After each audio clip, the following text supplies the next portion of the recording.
Hello everyone, welcome to my channel. I am Neha Narang. तो आइए आज की क्लास स्टार्ट करते हैं।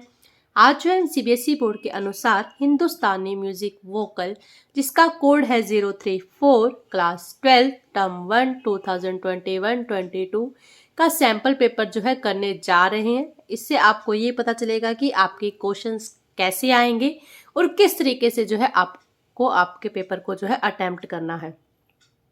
तो लेक्चर स्टार्ट करने से पहले मैं आप सबसे रिक्वेस्ट करूंगी कि इस वीडियो को जो है आप कंप्लीट देखें, और अगर आपने मेरे चैनल को सब्सक्राइब नहीं किया हो तो चैनल को भी जरूर सब्सक्राइब करें। तो आइए स्टार्ट करते हैं। सबसे पहले एग्जाम करने का टाइम जो आपका रहेगा 60 मिनट्स का रहेगा, यानी कि 1 आवर का रहेगा। और मैक्सिमम मार्क्स जो है इसके 15 है। 15 नंबर का पेपर रहेगा और ईच क्वेश्चन मतलब आपका जो क्वेश्चन रहेगा वो 0.60 का रहेगा। कुछ गाइडलाइंस जो है इसमें आपको फॉलो करनी होंगी। आपका जो पेपर होगा 3 पार्ट में होगा, ए, बी और सी, ए, ब और से।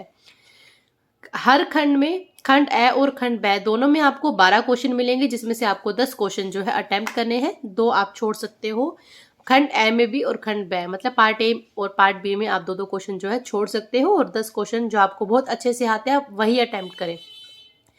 खंड स में 6 प्रश्न है, मतलब सी पार्ट में आपके 6 प्रश्न होंगे, जिसमें से आपको 5 प्रश्न अटेम्प्ट करने होंगे। मतलब पार्ट सी में आप 1 क्वेश्चन जो है छोड़ सकते हो। जो 5 आपको बहुत अच्छे से आते हो आप वही ही करें। सभी प्रश्नों के अंक समान है, किसी प्रश्न का नकारात्मक अंक नहीं है, नेगेटिव मार्किंग नहीं रहेगी इस पेपर में। तो आइए स्टार्ट करते हैं।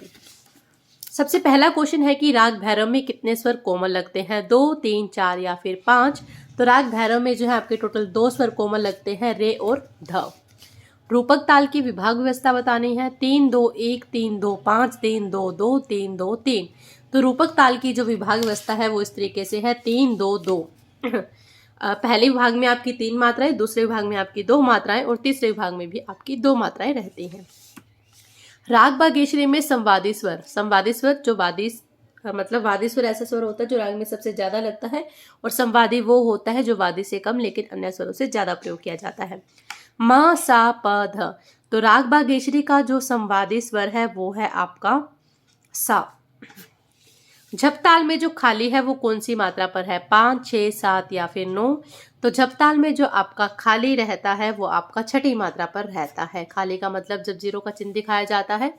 राग भैरव का वर्जित स्वर ऐसा स्वर जो राग भैरव में नहीं लगता हो, रे, धा, पा या फिर कोई भी नहीं। तो राग भैरव में कोई भी स्वर जो है वर्जित नहीं है, सभी के सभी स्वरों का प्रयोग किया जाता है। संगीत रत्नाकर ग्रंथ में कुल कितने विकृत स्वर हैं, 12, 3, 7 या फिर 19। तो इसका राइट आंसर है 12। तो विकृत स्वर आपके 12 हैं, शुद्ध आपके 7 है, टोटल आपके 19 है। किस ताल की 8वीं मात्रा पर खाली है, रूपक, धमार, झपताल या फिर तिलवाड़ा। तो 8वीं मात्रा पर जो आपका खाली है वो है आपका धमार ताल में। राग बागेश्वरी की जाति ओढ़व, शाढ़व, ओढ़व, संपूर्ण, संपूर्ण, संपूर्ण, ओढ़व, ओढ़व। तो राग बागेश्वरी की जो जाति है वो है ओढ़व संपूर्ण। राग के स्वरों का द्रुत लय में विस्तार करना क्या कहलाता है, गमक, तान, अलाप या फिर मींड। तो द्रुत लय में यानी कि तेज गति में राग के स्वरों का विस्तार करना आपका तान कहलाता है। ऐसी ताल जो शास्त्रीय अपवाद ताल है, धमार, रूपक, झपताल और तिलवाड़ा। तो ये रूपक ताल है जो शास्त्रीय अपवाद ताल है, क्योंकि इसकी ताल की पहली मात्रा पे खाली भी आता है और सम भी आता है। तो 11 क्वेश्चन है, राग भैरव डैश है, संधि प्रकाश राग, आश्चर्य राग, प्रातःकालीन या फिर तीनों ही ऑप्शन सही हैं।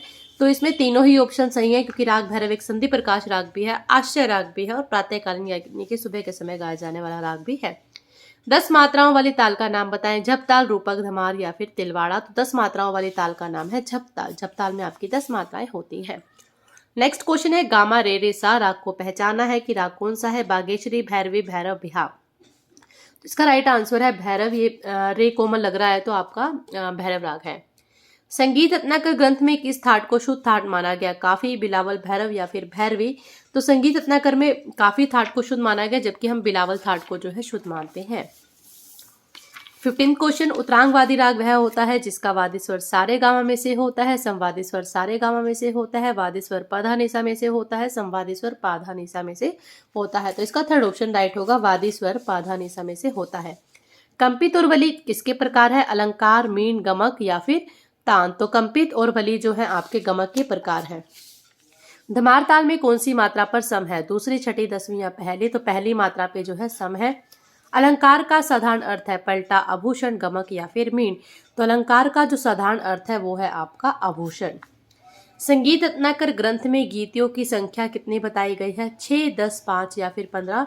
तो संगीत रत्नाकर ग्रंथ में आपकी 5 गीतियों की संख्या बताई गई है।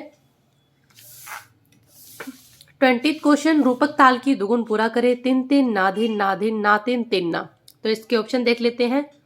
तिन्ना धिन्ना, धिन्ना तिन्ना, धिन्ना धिन्ना, धिन्ना नाधिन। तो आपका थर्ड ऑप्शन जो है राइट होगा। 21 क्वेश्चन, चौगुन की एक मात्रा में आने वाले स्वरों या फिर बोलों की संख्या 4, 3, 2 या फिर 5? तो चौगुन की एक मात्रा में आपके 4 बोल आते हैं। इनमें से कौन सा जो है ऋतुकालीन राग है, मतलब ऋतु के अनुसार गाए जाने वाला राग है? भैरव, बागेश्वरी, बसंत या फिर मालकोस? तो इसका राइट आंसर है बसंत। राग भैरव के स्वर है रेधा कोमल, रेधा शुद्ध, गानी शुद्ध, गानी कोमल। तो राग भैरव में आपके दोनों स्वर रेधा कोमल लगते हैं, ध्यान रखें इस बात का थोड़ा सा। 24th क्वेश्चन, संगीत रत्नाकर ग्रंथ में रागों की संख्या 250, 265, 268, 264? तो संगीत रत्नाकर ग्रंथ में आपके 264 है रागों की संख्या। अब जो हम पार्ट सी पर आ गए हैं, इसमें आपको क्या करना है, 6 क्वेश्चन दिए हुए हैं, 5 अटेम्प्ट करने हैं। पार्ट सी जो आपका रहेगा उसमें आपके क्या होंगे कि आपके स्टेटमेंट वाले क्वेश्चन होंगे सारे के सारे, मतलब स्टेटमेंट 1 दी होगी और स्टेटमेंट 2 दी होगी। तो इस टाइप के आपके क्वेश्चन होंगे। तो इन क्वेश्चन को आप बिल्कुल ध्यान से पढ़ें। एक बार समझ में ना आए तो उसको 2 बार 3 बार रीड करें। आपको डेफिनेटली ऐसे क्वेश्चन करने में कोई दिक्कत नहीं आएगी। तो बस क्वेश्चन को है जो आपको रीड अच्छे से करना होगा। ओवर कॉन्फिडेंस होकर पेपर जो है मत करें। झपताल में 10 मात्राएं हैं, बात ठीक है। झपताल में प्रत्येक विभाग में 2 मात्राएं होती हैं, रोंग, क्योंकि पहले विभाग में 2, फिर 3, फिर 2, फिर 3 ऐसे होता है। तो आपका ए ऑप्शन सही है और बी गलत है। तो आपका बी जो है सही होगा, कथन ए सही है परंतु कथन बी जो है गलत है आपका। 26th क्वेश्चन, नीचे 2 कथन दिए गए हैं। कथन ए में कह रहा है राग भैरव एक आश्चर्य राग है, ठीक है। राग भैरव एक संधि प्रकाश राग है।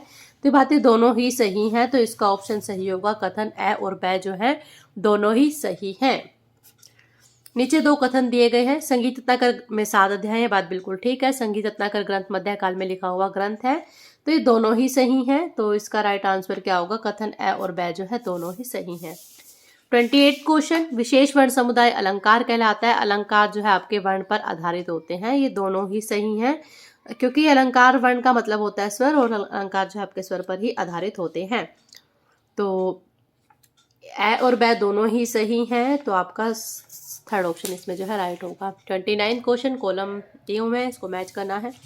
झपताल में आपकी 10 मात्राएं होती हैं। द्रुत ख्याल छोटा ख्याल कहलाता है। तान आपकी कूट है। अलंकार का दूसरा नाम क्या है, पलटा। तो आप देखा ये आपके ऑप्शन जो है इस तरीके से आप मैच कर सकते हो और क्वेश्चन को सोल्व कर सकते हो।